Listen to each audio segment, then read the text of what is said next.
ఏంటన్నా మీరు బంగారం ప్లేట్లో తింటారా? బంగారం కాదు సాయి, కంచు. హలో, ఎక్కడా? ఏమైంది వెంటనే వస్తున్నా. సాయి? ఏమైంది?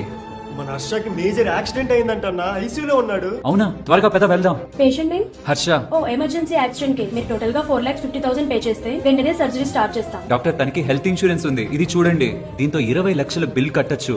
ఇక డబ్బుల గురించి టెన్షన్ పడకు, మొత్తం ఆ ఇన్సూరెన్స్ చూసుకుంటుంది. జాబ్ లో జాయిన్ అయ్యాక మా అందరిని నువ్వు హెల్త్ ఇన్సూరెన్స్ తీసుకోమని ఫోర్స్ చేస్తుంటే మేమంతా డబ్బులు వేస్ట్ అనుకున్నాం. కానీ ఇప్పుడు అర్థమైంది, ఈ చిన్న హెల్త్ ఇన్సూరెన్స్ కార్డుతో లక్షల హాస్పిటల్ బిల్ కట్టొచ్చని. ఇది చాలా మందికి తెలియదు. ఈవెన్ తెలిసిన వాళ్ళు కూడా నాకు గవర్నమెంట్ ఇన్సూరెన్స్ ఉంది, కంపెనీ ఇన్సూరెన్స్ ఇస్తుందని సొంతంగా ఒక హెల్త్ ఇన్సూరెన్స్ తీసుకోరు. ఒక్క మేజర్ హెల్త్ ప్రాబ్లం లేదా మన టైం బ్యాడ్ అయి బయటకు వెళ్ళినప్పుడు జరిగే ఒక్క యాక్సిడెంట్ లక్షల్లో హాస్పిటల్ బిల్ వేస్తుంది. అప్పుడు తెలుస్తుంది ఈ హెల్త్ ఇన్సూరెన్స్ విలువ. కానీ అప్పుడు ఏ ఇన్సూరెన్స్ కంపెనీ కూడా మనకి హెల్త్ ఇన్సూరెన్స్ ఇవ్వదు. కాబట్టి మనం ఆరోగ్యంగా ఫిట్ గా ఉన్నప్పుడే హెల్త్ ఇన్సూరెన్స్ తీసుకొని భవిష్యత్తులో మనకి ఇలా అయ్యే లక్షల హాస్పిటల్ బిల్ నుంచి మనల్ని మన ఫ్యామిలీని కాపాడుకోవాలి. లేదంటే ఒక్క ఇన్సిడెంట్ మన ఫ్యామిలీని ఆర్థికంగా రోడ్డుపైకి లాగుతుంది. ఓపెన్ గా ఏది మంచి పాలసీయో చెప్పు, నా ఫ్యామిలీకి తీసుకుంటాను.